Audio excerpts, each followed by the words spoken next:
اور developed economies پر زیادہ پڑا ہے، اس کی وجہ ایک یہ ہے کہ وہ ڈائریکٹ اور اسٹرکٹ لاک ڈاؤن کی طرف گئے ہیں،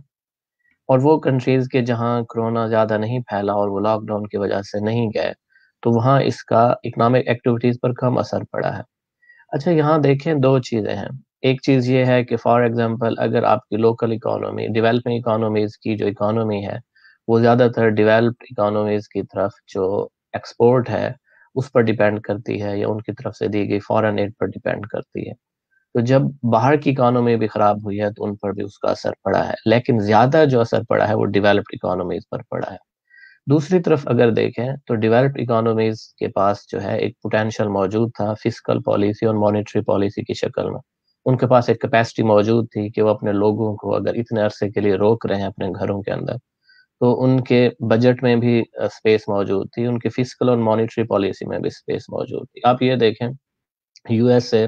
3-4 ماہ کے لیے اس کی اکانومی ڈکلائن کی طرف گئی، اور پھر جیسے ہی کرونا کیسز کم ہوئے تو اس کی اکانومی نے ایک دم باؤنس بیک کیا۔ یہاں یو کے اندر جون تک جو ہے اکنامک ایکٹیویٹیز سلو ہوئی ہیں،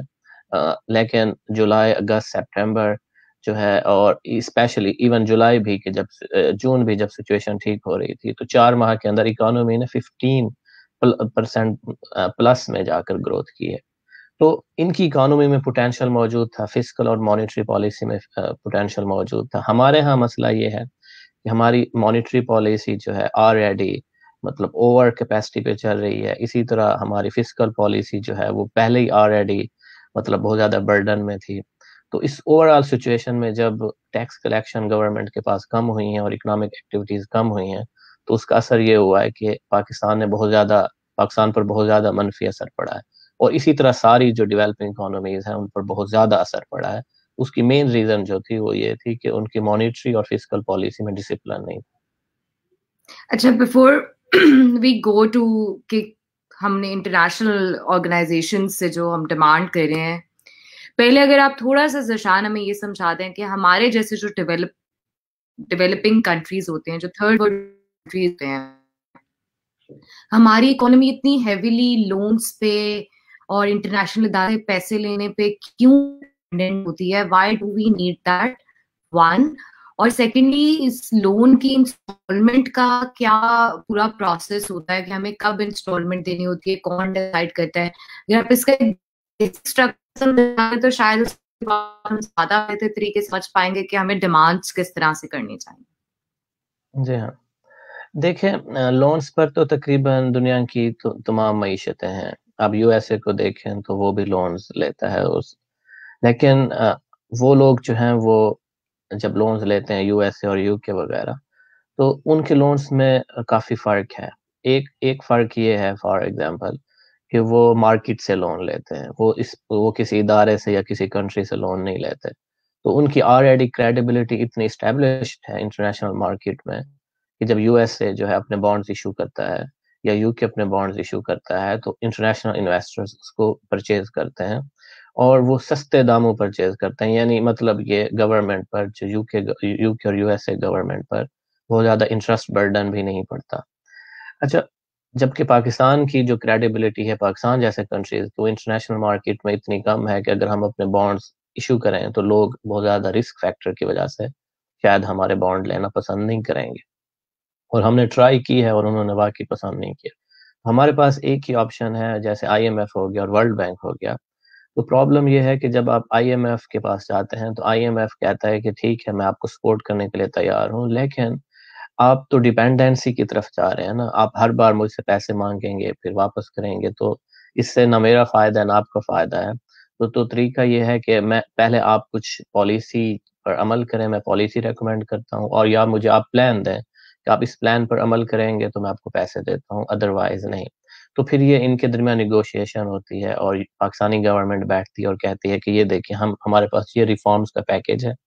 اور وہ کہتے ہیں کہ نہیں، اس ریفارم کے پیکیج میں آپ کی اکانومی نہیں سنبھل سکتی، تو یہ پیکیج ہماری طرف سے۔ تو پھر اس میں نیگوشیشن ہوتی ہے، اور اسپیشلی جو آپ کا بجٹ، جو فسکل برڈن ہے وہ کم کرنے کی بات ہوتی ہے کہ ڈیٹس کا برڈن بھی کم ہو، فسکل برڈن بھی کم ہو۔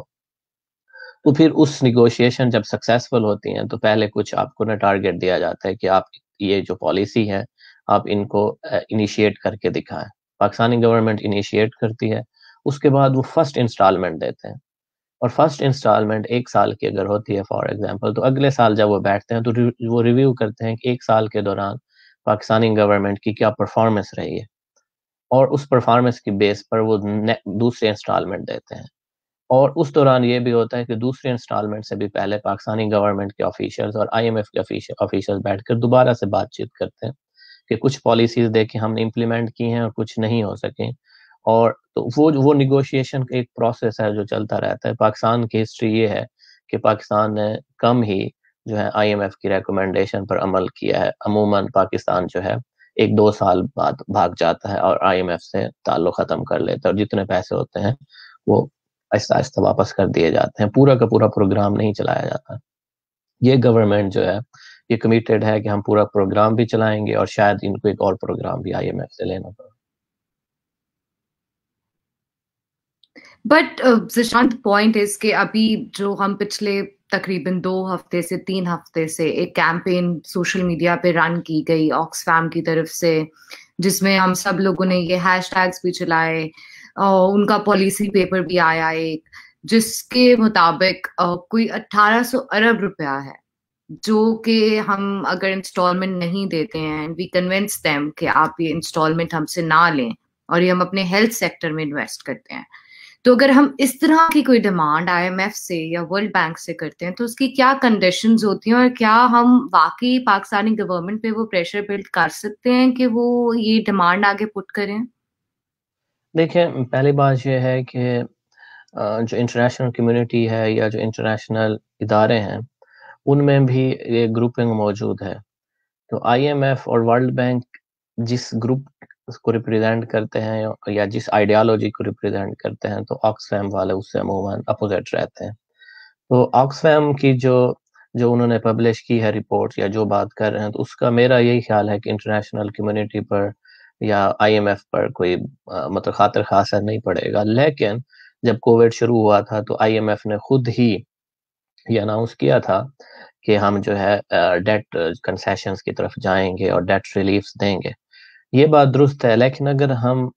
اس مفروضے کو مان بھی لیں کہ ہمارے لوگوں کی کمپین سے یا آکسفیم کی جو رپورٹ سے IMF کنسیڈر کرے گی بھی صحیح, تو اس میں کچھ پرابلمز ہیں. وہ پرابلم یہ ہے کہ جب آپ IMF سے کہیں گے کہ آپ جو ہے ہمیں کنسیشن دیں 1 سال کے لیے, اگلے سال دے دیں, اور ہم ہیلتھ پر خرچ کرنا چاہتے ہیں, تو IMF فوراً کہے گا کہ آپ مجھ سے کیوں کنسیشن مانگ رہے ہیں, آپ کے بجٹ میں آلریڈی اسپیس موجود ہے, آپ ادھر سے کٹ کریں اور ہیلتھ پر لگا دیں, اور ہم تو پہلے سے آپ کو کہہ رہے ہیں کہ ایجوکیشن اور ہیلتھ پر خرچ کریں. مثال کے طور پر فار ایگزامپل وہ آپ سے کہیں کہ آپ کی کوئی جنگ تو نہیں چھڑنے والی سی 1 سال کے اندر, تو آپ اپنے ڈیفینس ایکسپینڈیچر کم کریں. چلو آپ کچھ ہاف ڈیفینس ایکسپینڈیچر کم کریں, کچھ ہم سے کم کروا دیں. تو جو نیگوشیشن ٹیبل پر آپ بیٹھیں گے تو ان کے پاس پوری اسٹیٹسٹکس ہوتی ہیں کہ آپ کہاں کہاں خرچ کر رہے ہیں. اور آپ یاد رکھیں کہ جو انٹرنیشنل فائنانشیل انسٹیٹیوشنز ہیں وہ پاکستانی پالیسی میکر سے زیادہ ہی آپ کو جانتے ہیں,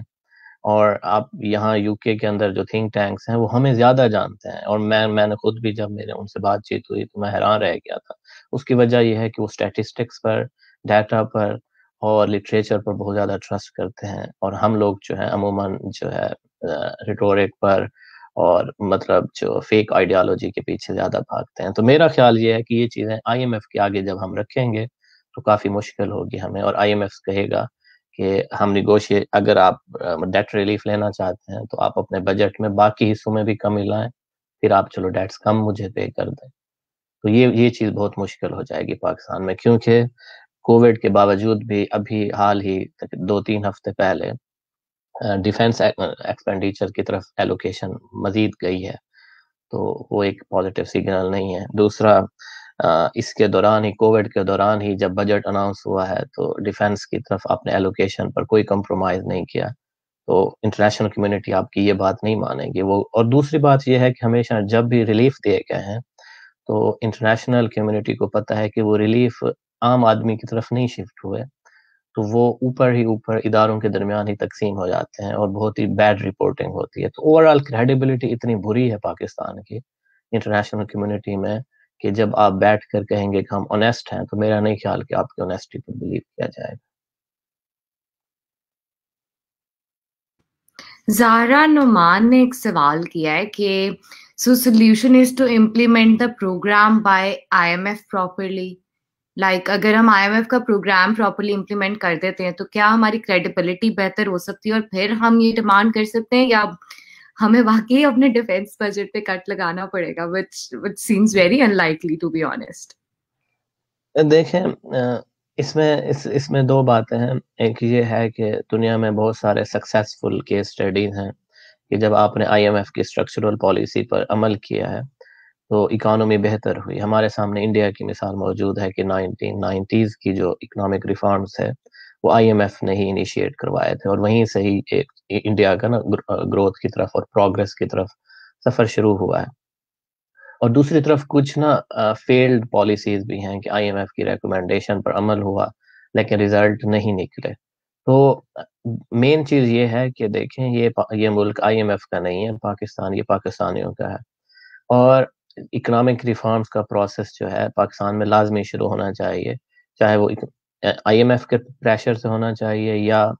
مطلب جو آپ کی ڈومیسٹک اکانومی اتنی خراب ہے کہ آپ اس کو سیریس لیں اور چاہیں کہ لوگوں کا معیار زندگی بہتر ہو, تو اس کا صرف ایک ہی حل ہے کہ پاکستان کو اکنامک ریفارمز کی طرف جانا پڑے گا. تو اکنامک ریفارمز کے لیے جو ضروری ہے وہ یہ ہے کہ پاکستان کے اندر پولیٹیکلی بھی اور اکنامکلی کانسنٹ ڈیولپ کرنا چاہیے آپ کو, اور وہ ایک ڈائلاگ کا, ایک پولیٹیکل ڈائلاگ کا پروسیس ہے. ابھی حال ہی میں نے ایک پیپر بھی میں نے اسٹڈی کیا ہے مشتاق خان کا, میں نے اپنے فیس بک پر بھی شیئر کیا تھا. اس نے کہا تھا کہ پاکستان کی ایوب خان کے اندر جو فیلڈ مطلب جو پالیسی ثابت, جو اس کی پالیسی ایوب خان کے دوران جو فیلڈ ثابت ہوئی اور جس کے نتیجے میں ایک طرح سے مشرقی پاکستان کا سانحہ بھی ہوا, تو وہ کہتے ہیں اس کی وجہ یہ تھی کہ آپ نے اکنامک پروسیس کو پولیٹیکل پروسیس سے علیحدہ رکھا ہوا تھا.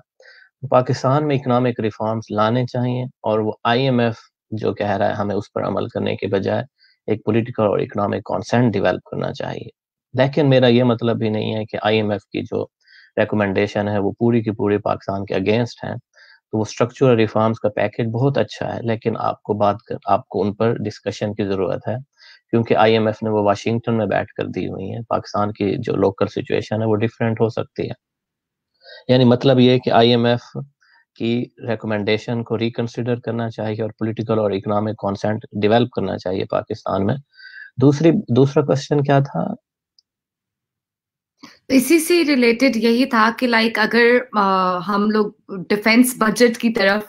اس کی بیکاز اٹس ویری انفارچونیٹ کہ کووڈ کے دنوں میں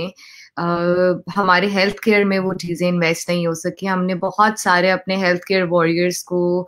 کھویا ہے, ان کی جانیں گئی ہیں, ان کی وجہ سے ان کی فیملیز امپیکٹ ہوئی ہیں. And everybody was expecting کہ جب یہ بجٹ آئے گا, یا ابھی ریسنٹلی جو ڈیولپمنٹ ہوئی کوئی 2-3 ہفتے پہلے ڈیفینس بجٹ میں انکریمنٹ کی, تو ایوری بڈی واز ایکسپیکٹنگ کہ مے بی ہم اس دفعہ ان چیزوں سے سیکھ کے ہیلتھ کیئر میں انویسٹ کریں گے. So when we are not doing this, and جب ہم اپنے ڈیفینس بجٹ پہ بھی کمپرومائز نہیں کر رہے, ہم ہیلتھ کا بجٹ بھی انکریز نہیں کر رہے ہیں, تو I'm just wondering, it's just a very wild question, کہ کیا کوئی پاسبلٹی ہے کہ پھر ہمارے جتنے انٹرنیشنل اداروں سے, ایک تو ہماری ڈیمانڈ یہ ہے نا کہ ہم اس دفعہ والی انسٹالمنٹ کم کروا لیں یا وہ معاف کر دیں, لیکن اگر وہ نہیں کرتے ہیں تو بھی کیا کوئی ایسی پاسبلٹی ہے کہ we'll make a sensible economic decision and move toward investing in health ever? کیا آپ کی کسی اسٹڈی میں کبھی ایسا آیا ہے کہ پاکستان نے اس چیز کو کنسیڈر بھی کیا ہو, یا یہ صرف ایک شور ہے جو ہم مچا رہے ہیں, and in the end it's our family members اور people we know who are gonna die, اور کوئی فرق نہیں پڑے گا؟ دیکھیں, انٹرنیشنل کمیونٹی کی میں دوبارہ سے بات بتاؤں کہ میرے انفارمیشن کے مطابق ہے کہ جب کووڈ آیا تو اس کے دوران ورلڈ بینک نے ایک اچھی خاصی تعداد میں پاکستان کو فنڈنگ کی, اور یہ بہت ہی دلچسپ بات ہے جو میڈیا میں رپورٹ بھی نہیں ہوئی. تو بہت زیادہ فنڈنگ کی, لیکن پرابلم یہ ہوا کہ پاکستان نے اس فنڈنگ کو یوز کرنا تھا اپنے میڈیکل کے شعبے میں, ہیلتھ کے شعبے میں, اور لوگوں کو خاص طور پر جو کووڈ کے پیشنٹس ہیں آپ نے ان کا خیال رکھنا تھا, اور اس کے پیسے آئی ایم ایف نے, ورلڈ بینک نے دینے تھے. ہوا یہ ہے کہ پاکستان نے جو اسٹیٹسٹکس ورلڈ بینک کو جمع کروائی ہیں وہ اتنی اوور اسٹیمیٹڈ تھی کہ IMF اور پاکستان کے درمیان اس وقت جو ہے نا سوری ورلڈ بینک اور IMF پاکستان کے درمیان اس وقت صورتحال نسبتاً کشیدہ ہے، اور کہا جا رہا ہے کہ مطلب پاکستان پر الزام لگایا جا رہا ہے کہ اس نے بہت زیادہ اوور اسٹیمیٹ ہمیں نا بتایا ہے کہ ایک مریض پر اتنے لاکھوں خرچ ہوئے جبکہ حقیقتاً اتنے نہیں خرچ ہوئے. تو میں نے آپ کو پہلے ہی بتایا کہ ہماری کریڈیبلٹی بہت زیادہ خراب ہے. تو انٹرنیشنل کمیونٹی جو ہے، دیکھیں آپ پاکستان میں 2 پیرالل انویسٹمنٹس ہو رہی ہیں ایڈز کی. ایک ایڈ وہ ہے کہ جو ڈائریکٹ گورنمنٹ کو دی جا رہی. جب انٹرنیشنل کمیونٹی نے یہ فیل کیا ہے کہ گورنمنٹ کو دی جانے والی ہر ایڈ جو ہے وہ ہم الیٹس کی طرف ہی شفٹ ہو جاتی ہے اور لوگوں تک نہیں شفٹ ہوتی، تو انہوں نے NGOs کا شعبہ چنا کہ ڈائریکٹ NGOs لوگوں تک پہنچیں. اس میں بھی دیکھا گیا ہے کہ NGOs جو ہے نا رپورٹنگ صحیح نہیں کرتی اور یہ کہتے ہیں کہ ہم نے جو خرچ کیا تو اس سے یہ ریزلٹ آیا. تو NGOs والا بھی جو پروجیکٹ ہے تو انٹرنیشنل کمیونٹی میں یہ ڈسکس ہو رہا ہے کہ اس سے بھی کوئی ریزلٹ نہیں نکلے بنسبت اس کے کہ آپ گورنمنٹ کو دیں، کیونکہ NGOs کے اندر بھی ایک پورا کا پورا اسٹیٹس کو موجود ہے نا. تو I mean, to be very honest, Zeeshan NGOs میں بھی ہم اگر ہیڈس کی بات کریں تو زیادہ تر NGOs بھی اسی ایلیٹ کلاس سے، جیسے ایلیٹ کلاس سے وہ پیسے بچانے کے لیے انہوں نے گورنمنٹ کو نہیں دیے تھے. بالکل بالکل بالکل. اور وہ اسلام آباد میں بیٹھے ہیں اور انہوں نے آفس بنا کے اور وہ بھی پولیٹیکل جو ہے پاکستان کے اندر پچھلی گورنمنٹ کے دوران یہ ہوا ہے کہ اگر آپ کا پولیٹیکل ریسورسز نہیں ہیں تو آپ اپنی NGOs کو اسٹیبل نہیں رکھ سکتے. اور بلکہ اب ایک مشکل یہ بھی ہے کہ آپ کو ڈیفینس ادارے کو بھی اعتماد میں لے کر NGOs چلانی پڑتی ہیں، تو وہ بھی اس میں بھی ایک ڈیفینس ادارے کا اسٹیٹس کو انوالو ہو گیا. یہ بھی ایک پوری پولیٹیکل اکانومی موجود ہے. میں اور آپ NGO نہیں بنا سکتے اور اس کو سکسیسفلی نہیں چلا سکتے. This is basically like being a journalist and activist. We are seeing our people suffering. We are seeing کہ اس چیز کا possible solution یہ ہو سکتا ہے. So interestingly, جب ہم لوگ اس پوری ڈبیٹ میں تھے and we were discussing it and there was this point کہ فار انسٹنس اگر IMF ہمیں کہتا ہے کہ اچھا ٹھیک ہے اس دفعہ کی قسط نہیں دو اور تم لوگ جو ہے نا ہیلتھ کیئر فیسلٹیز بناؤ لوگوں کے لیے، تو مائی کنسرن واز کہ کیا وہ health care facilities government hospitals بنیں گی یا صرف CMH بننے والا ہے، because that's what our history has been. تو مطلب جب ہم لوگ خود ہی جانتے ہیں سب کو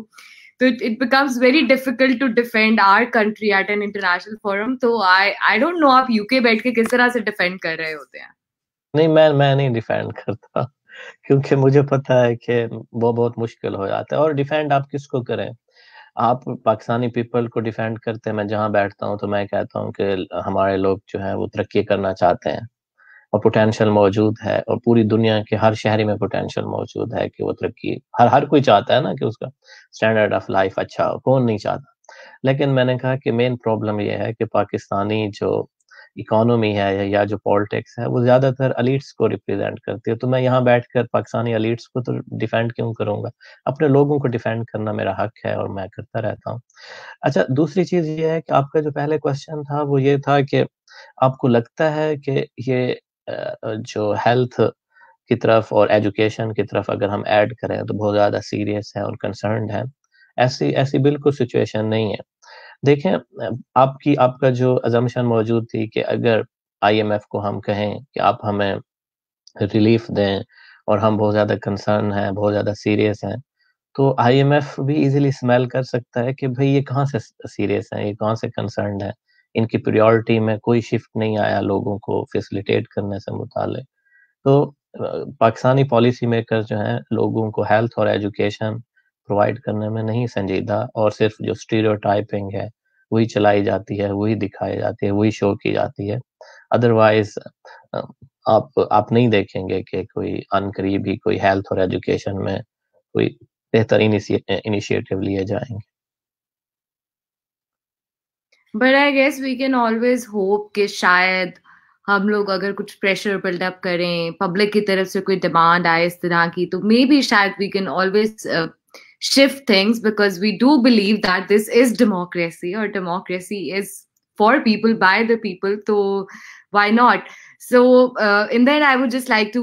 ask you any suggestions you would like to give کہ کس طرح سے ہم لوگ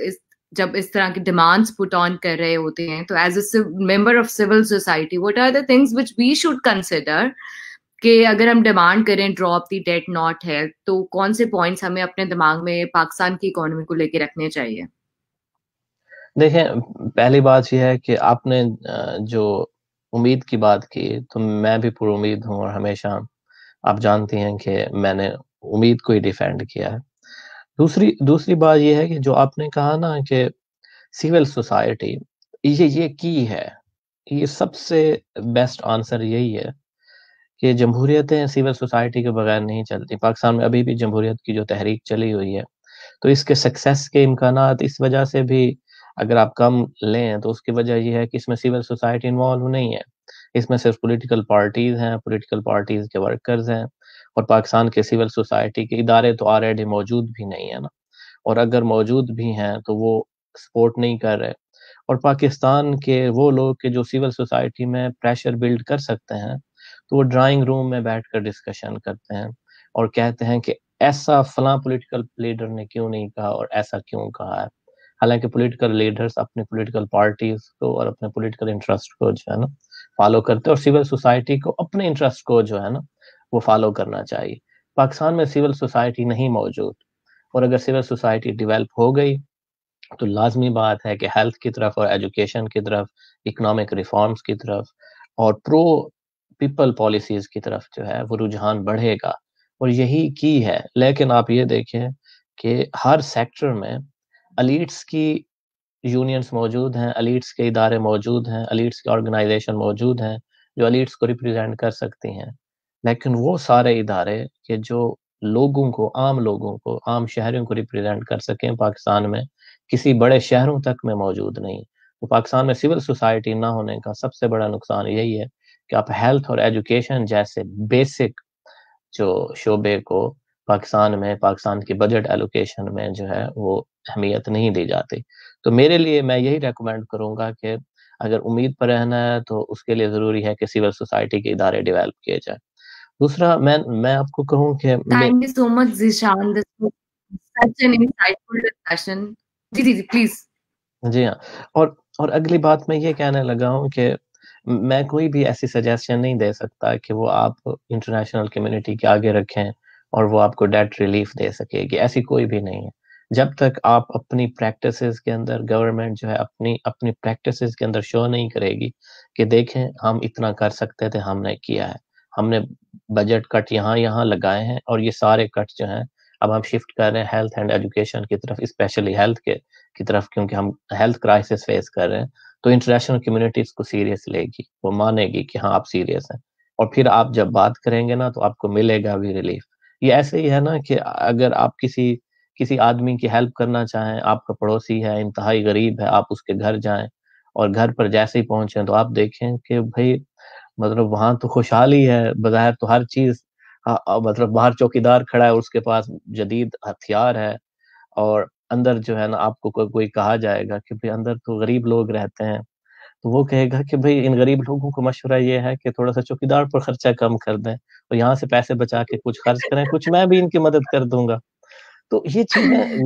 مطلب میری رائے کے اندر یہ ہے کہ پاکستان کو اپنے ول میں اور اپنے ایکشن میں نا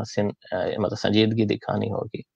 اور اس کے بعد ہی انٹرنیشنل کمیونٹی آپ کو سیریس لے گی. ادروائز, اور یہ دیکھیں انٹرنیشنل کمیونٹی بھی ایک طرح سے بارگین کرتی ہے, اس میں بھی ایک پولیٹیکل اکانومی اور اسٹیٹس کو موجود ہے. تو ہم پڑھتے ہیں کہ فارن ایڈ اور اس طرح کی اسسٹنس جو ہے یہ بیسیکلی یہ انٹرنیشنل جو ہے کیا کہتے ہیں فیور بائی کرنے کا ایک سورس ہے. تو وہ بھی اپنی ایک پولیٹیکل اکانومی کو یوز کر کے پاکستان کو جب پیسے دیتے ہیں تو کوئی بینیفٹ لے لیتے ہیں, لیکن اوور آل انہیں پتہ ہے کہ مطلب جب تک پاکستانی پولیٹیشینز کی یا جو پالیسی میکرز ہیں ان کی مطلب جو ہے نیت میں اور ایکشن میں سنجیدگی نہیں ہوتی تو کوئی ریزلٹ نہیں آنے والا. Thank you so much Zeeshan, because یہ دو بہت امپورٹنٹ پوائنٹس تھے جہاں آپ نے اینڈ کیا. اینڈ آئی گیس کہ جب تک سول سوسائٹی ہماری اسٹرانگ نہیں ہوگی اور ایک پورا مومنٹم نہیں بلڈ اپ ہوگا ان ڈیمانڈس کو لے کے کہ ہم لوگوں کو ہیلتھ میں اور ایجوکیشن میں انویسٹ کرنا چاہیے, تب تک اٹس ناٹ پاسبل کہ ہماری گورنمنٹ پہ کوئی پریشر پڑے. And then again, of course, چوکیدار والا point تو it's always there. We keep discussing that. We keep saying that. کہ it's a very good example which you gave کہ جب تک ہم لوگ اپنی نہ صرف یہ کہ ایک گڈ انٹینشن ایک گڈ ول بلکہ ان کو کر کے بھی دکھائیں گے کہ یس وی ہیو ڈن دس اور ہم نے یہ چیزیں امپلیمنٹ کی ہیں. But I still hope that keep demanding things from our government, or as a citizen, it's not only, I guess یہ صرف ہمارا رائٹ نہیں ہے, یہ ہمارا فرض بھی ہے کہ ہم لوگ اپنی سول ڈیوٹی کو نبھاتے ہوئے اس طرح کی ڈیمانڈز اپنی گورنمنٹ سے کرتے رہیں تاکہ وہ بجٹ کو اور چیزوں کو وہیں پہ انویسٹ کریں جہاں پہ ایمرجنسی اور جہاں ہونی چاہیے. آئی ہوپ کہ ہم بہت جلد دوبارہ ملیں گے کسی اور سیشن میں. But thank you so much for your precious time and thank you so much everybody who joined us in this session. And thank you for